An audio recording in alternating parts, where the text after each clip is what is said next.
What's up, friends of the internet? Welcome back to the Jube Tube. So today I'm going to be talking about the iPhone 8 and the iPhone X or 10 or whatever. Also got to give a shout out. It's Red Friday. Go Chiefs. Beating the Pats last week. You might be thinking, it's a few days late. That was Tuesday? Why are you waiting until Friday to upload this? That's late. Everybody knows about this. Well, actually I'm going to focus more on why I'm unimpressed, why I'm not jumping to get the new iPhone, and I waited until Friday because pre-orders for the 8 go live today. But for those of you who missed the announcement, I'm going to go over some of the specs of the 8 and the 10 to kind of get you up to speed, and then kind of rant about why I'm unimpressed with Apple and phones and all kinds of other things lately. So first of all, the iPhone 8 gets all of the upgrades a normal phone should. We get a better chip, we get a better camera, we can now do AR, but that's more of a software thing that's coming with iOS 11. We're getting a mildly better display, but a lot of these things are bragged about the same way they were bragged about the first time. So true color, wider color gamut, and all this other stuff. Like, that's what we got when they released the 7, right? Like, it's the same pitch. Better camera, it better have a better camera. It's a newer phone. You know, it's the whole thing where they always come out on stage and be like, this is the most advanced, or this is the best iPhone we've had yet. Well, I hope so. I'm not going to pay you $800 or more for a phone that's the same. But here's the thing, it pretty much is the same. The only new hardware or revolutionary feature we get at all with this phone and the 10 really is the glass back wireless charging. But typical Apple, they didn't invent that. They didn't come up with that. It's not new. Samsung's been doing that for the last 2 or 3 generations. Like, that's not new, but they make it sound like it's new. On top of that glass back, they say it's the most durable glass ever. Bull. I've got the jet black iPhone 7 because they sold that to me, and I, hook, line, and sinker bought it. That thing scratches if you breathe on it. So I don't buy the fact that it's durable glass. There's no way. This thing right here scratches like nobody's business. Front and back looks like it just got ran over by a lawnmower. And I put cases on it. I do everything. There's no saving this. Now let's get into the iPhone X or iPhone 10. They call it the 10, but then it's the X, and every other number has always been a number. The iPhone 8 is the iPhone 8, but they put an X, but it's a Roman numeral. It's like OS X. I don't know. So the thing here is that we take the little bitty increments from the 7 to the 8 and we take them up just a little bit more. So better camera, better screen. The front camera is now competing with the back camera with capabilities, so you can do the portrait selfies. They again presented stuff that the A11 Bionic chip can do, but the A11 Bionic chip is in the 8. But this one it's got more things in it, so maybe a little bit faster. I would hope so. I'm paying you $200-300 more. And the thing that you get here that you don't get anywhere else is the edge-to-edge screen, which I'm going to get to in a second, and the facial recognition, which didn't even work in the demo. Go back and watch the keynote. It failed in the demo. He had to switch phones. My biggest problem here is that they slapped this massive price tag on this phone, and you don't get anything for it. All you get for it is an edge-to-edge screen, edge-to-edge, because there's that weird little shelf in there, which causes so many weird interactions and experiences with the phone. And if you get the 8, it functions the way that every other iPhone has for the last like 3 generations, with how you access certain things, how you access, the dock from the bottom and the top.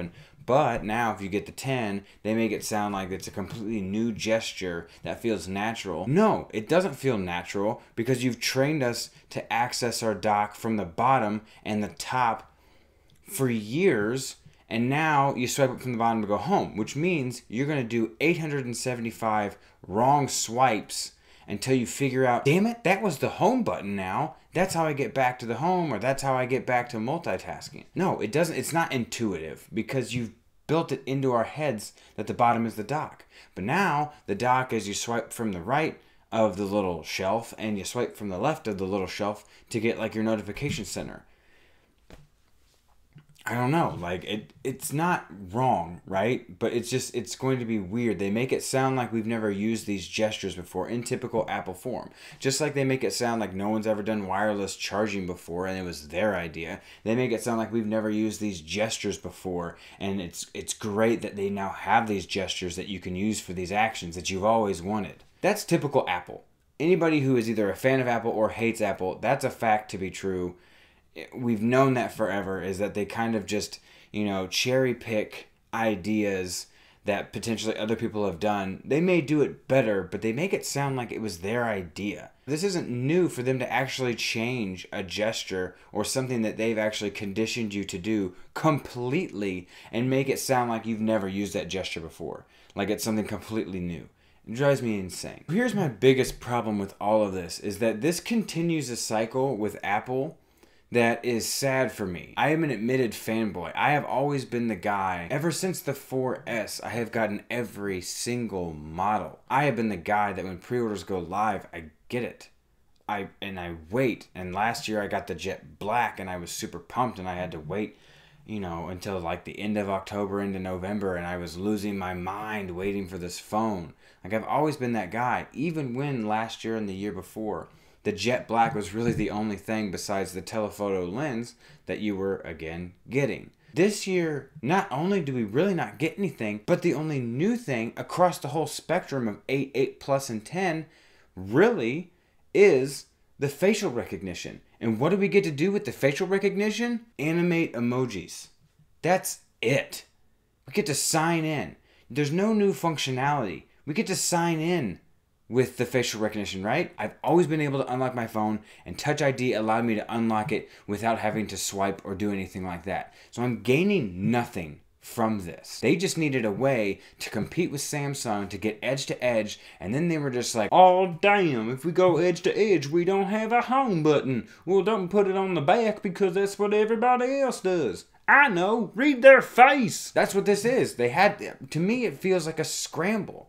To me, it seems like they had to compete with the edge-to-edge screen, and so they tried to be innovative and tried to be bold. Isn't that what he said when they removed the headphone jack? We're bold, we're brave. No, you're not. So we find ourselves with the Jurassic Park situation. You were so worried about if you could, you didn't stop to think if you should. You got this new shelf, these new features, and when we look at live demos, they feel weird. The scroll bar goes behind the shelf if you're in landscape mode on Safari. It adds bars on the edge rather than going side to side and edge to edge if you're in landscape mode for Safari. If you're scrolling through a list, the text like bumps, and rather than feeling like what its intention is of a wow, like, oh, that feels nice, it feels janky. It feels broken. It doesn't seem like it was thought through. It seems very un-Apple. It seems very knee-jerky. Like you just did this to say that you had it. That's the reason why I'm not jumping at this. You're not really giving me anything new. You're giving me more real estate, but you're also giving me more headache with that. You're changing my gestures. You're making these weird interactions that occur when elements on the screen interact with the shelf that you've now added. You give me nothing new with the facial recognition. It's just there. It's just something that doesn't even really work all the time. That guy was lit on stage and it still didn't work, and you're telling me it can work in the dark? Okay. I'm unconvinced. I'm completely unconvinced. The only reason I've stuck with Apple the last few years, to be very honest, is because it's what I know. It's what I have. That gap is getting shorter and shorter because I'm becoming more open to the idea of changing just for the sake of change, just for something new. Because everybody is so level right now. Samsung, Apple, the Pixel, all of them are on such a level playing field that you get no real added benefit from any of them other than the fact that now you've got a different phone that you have to learn. But if that's what you want to do, then that becomes exciting. And that's the realm that I'm starting to find myself in. The only reason I'm in Apple right now and I have an iPhone and I've got the Mac and everything else is because everybody in my family has an iPhone, so it makes sharing easier, and my devices are Mac, so it makes sharing and talking to each other easier. And that's it. You're not convincing me to buy your products anymore. You're just not. And that's the problem that I have now. I've been such a fanboy for the past, I don't know how many years, because I felt like you deserved my fandom. I felt like you deserved my money. I felt like you won me over with these keynotes. And it's not happening anymore. It's not. I'm okay with the device I have. I don't feel the need to buy the new one. I'm more excited for the software updates with the AR and more features coming to iOS 11 than I am about the phones. And you're not getting me anymore. And it's all of the keynotes are falling flat. They're not giving us anything. And this doesn't stop at the iPhone. This is Apple in general. This is, the MacBook Pro. That the touch bar is neat, but that Pro had so many problems. The Apple Watch, I have a Gen 1. I have not been convinced to buy the 2 and the 3 because, again, the software you're adding is giving me way more benefits than the hardware is. I mean, we get cellular now in the 3. I'm still not convinced. I am definitely not paying you $400 for a new one. This does everything I needed to do. I like it. That's what I'm saying. I don't dislike what I have. I just don't feel the need anymore to get the newest thing. I don't. That's the problem I see, is that we're like complacent. We're not pushing the bar. You're not being bold. You're being the same. You're taking what you have and you're making these little increment jumps. And that's it. You're not taking leaps anymore. You're taking little steps. You're taking baby steps. You're not taking leaps. You're not taking jumps. You're not taking risks. You say you're bold and I don't see it. That's my ramble. That's my rant. Fill up the comments below. Let me know what you guys think. If you're in love with these phones, convince me. I'm wide open to hear opinions from everybody else. Do you really feel that these are better phones that are worth your money? $800 because I'm going to get the Plus, or $1,000 and I'm going to get 256 gigs, so almost $1,200 for a phone? Convince me that that's something that I need to do, because I'm not seeing it. As always, guys, hit the like button somewhere in that region. Hit the subscribe now, or the little circle of my face that comes up here in a second. Click one of those guys. Share it with the world. I appreciate you, and I'll see you guys again next time.